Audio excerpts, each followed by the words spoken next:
let's do some Flippy. Flippy update. Do you want fries with that? Okay, just a quick one here, Gons. Is Flippy laughing at you or with you? We will find out now here at inverse.com. Here's the thing, folks. The Flippy is our colloquial name for the disembodied robot arms that are taking our jobs, enslaving our children, and flirting with our spouses. We use talking about Flippy as a way to explore all the new, fun, and exciting ways the robots are taking over the world. And just how there's nothing we can do about it.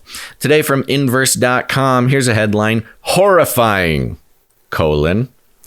robots may have just gained a creepy new skill. Do you want to hear about this new skill, Guns? Let's hear it. I like the skills. Okay. Skills, yes. Lots of skills. Most of us can tell the difference between a belly-busting laugh in reaction to a cat video and a weak chuckle following a coworker's corny joke. But can robots? In a recent study published in the journal Frontiers in Robotics and AI, researchers designed a new AI system to detect people's laughs, decide whether to giggle in response, and choose the type of laugh that's appropriate for the context. Oh, it's totally fine and regular, Gons. This new design might help liven up chats between people and robots in an increasingly digital world. Quote, I hope we can foster the idea that laughter should be a fundamental part of any conversational robot. Fundamental, Gons. They're going to have laughter as a fundamental part. These fundamentalists need to settle down. Says study author Devesh Lala, a researcher. Lala? Really? Wow. Gons, don't make fun of people's names, man. I'm not. I'm just pointing out that a lot of the names of these folks are always relevant to some kind of.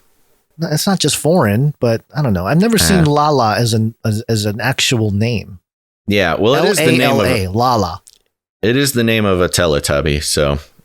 Maybe that has something to do with it. No, I wasn't subject to that as a child. Continue. He's a researcher who studies conversational robots at Kyoto University in Japan. Quote, we have proposed the idea of shared laughter as one way to attack this issue. No, it's taken a turn. Laughter is now a weapon of war with these robots. The past decade has brought freaky, ultra-realistic AI-powered robots that can gab relatively easily with people. And it seems like each new gadget dives even deeper into the uncanny valley. Then they give some suggestions, some examples. Sophia, the Tesla robot, blah, blah, blah. Despite recent breakthroughs, scientists have struggled to make robots laugh. A crucial step that some experts feel could foster. Wait a minute. Hold on. A genuine, is a scientist empathetic relationship between humans and humanoids. I'm just picturing these scientists doing the AI, whatever, getting it to a certain point, and like, I'm telling all these jokes. I can't get it to laugh. I can do all these. It does all these other great things, but yes, these scientists, these jokes. They became scientists after a failed stand-up comedian career, and now this is kind of their sick, twisted way. One of the things I heard that was part of the challenges of AI in general is laughter and humor. Yeah, it's one of the only last pure human sort of expressions of emotion that can't be mimicked. And so for this to be a story is scary, but also all those comedians are now part of the data experiment collection of information to find out how the AI should interact in what context people should laugh in a conversation. Well, humor really is the last thing that a robot can't do that a human can do. It used to be like, the things of the mind. Humans can always excel in the tasks, the careers of the mind. And then art was a big one. Art as well. And now we have robot art coming out our ears.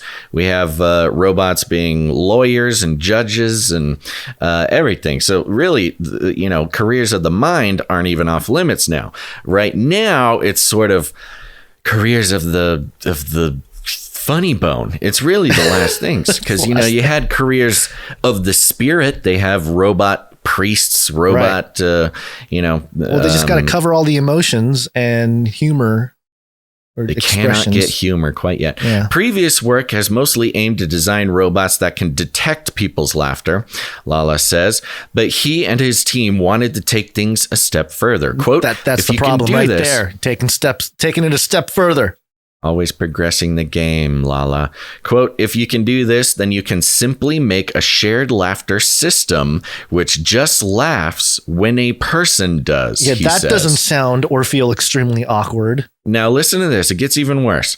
The scientists have created what they call shared laughter system that they hope to eventually program into talking robots.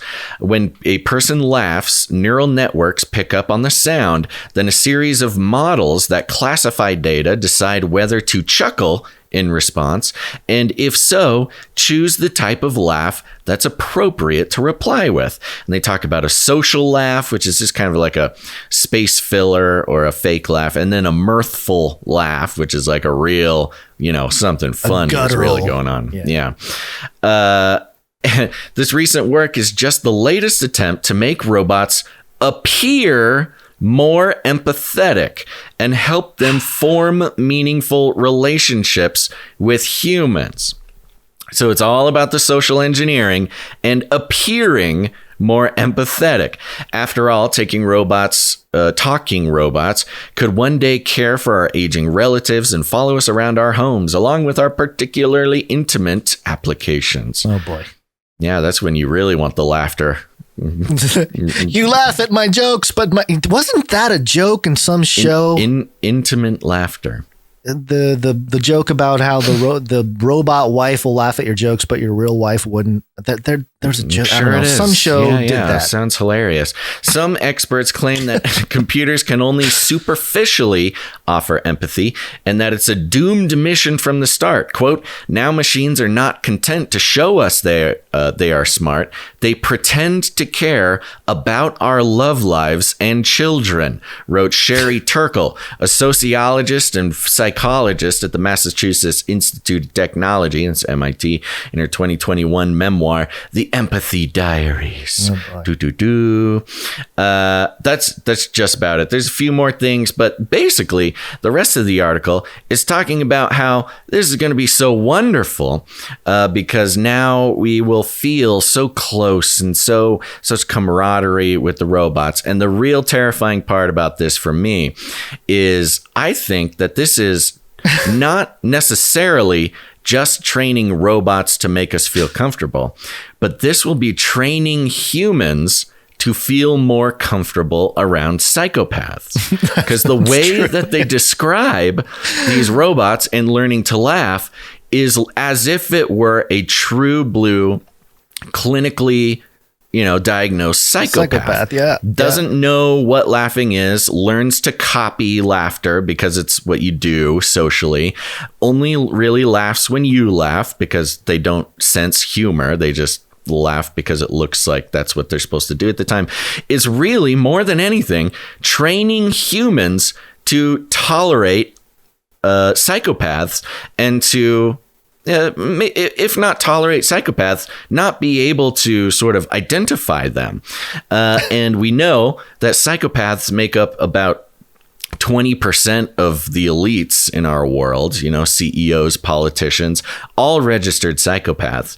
So I think if we start interacting with robots on a daily basis, it will make us worse and worse and worse at detecting the lizard people. And that's exactly what the plan is all along, in my opinion. Read this bar here. It's a quote. One ethical issue is whether or not we want robots to lie and explicitly say things like, I understand what you're going through. Yep. And this is something we should consider, he says. Yeah. We should consider that. Well, that's exactly what I'm talking about. I mean, that is where I was going to end the reading, because that is kind of the kicker. Like, is it ethical to get people used to being lied to emotionally? You know, if somebody, especially an elderly person, you know, you got child care robots or elderly care robots, and they are 24/7 dealing with what amounts, if it was a human, what amounts to a psychopath is kind of a twisted an way. Emotionless thing expressing emotion or some kind of emotional connection with basically someone. lying about understanding emotions. That's what lying about psychopaths do. caring, lying about all these things. So there you go. That's not only how the robots are going to take over the world, but how the psychopathic lizard people are going to train us all to be obedient.